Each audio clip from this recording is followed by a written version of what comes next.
Can women lead prayers when in groups during Jama'ah prayer? We say in terms of if it's like a ladies congregation, so ladies are praying together, so obviously a lady can lead, yes. But in Hanafi madhab it's better for them to pray separately, each of them separately. But if they pray together, that's still valid, yes. And why is it better that they pray separately? No, it's actually, we have two main reasons. First of all, the prayer is do you know the compulsion, the actual taklif, the compulsion of the ladies, it's not the compulsion of men. For example, if for men, if you hear adhan, you have to go to pray there, okay?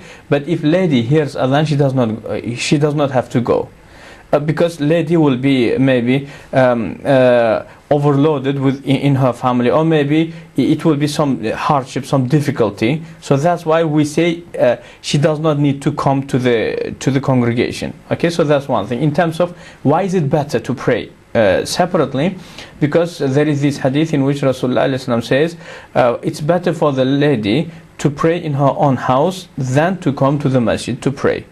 And even in her house, it's better for her to pray in her own bedroom than in the, for example, sitting room. So because of this narration, we say it's better for the lady to pray on her own.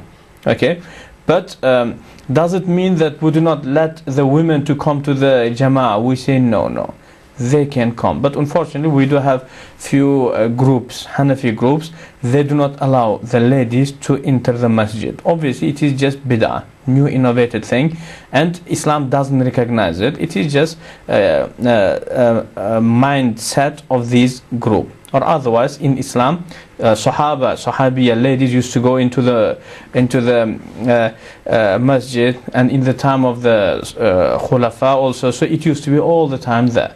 But these people, they had a misconception here that they said masjid belongs to men only, women are not allowed. We don't believe in it.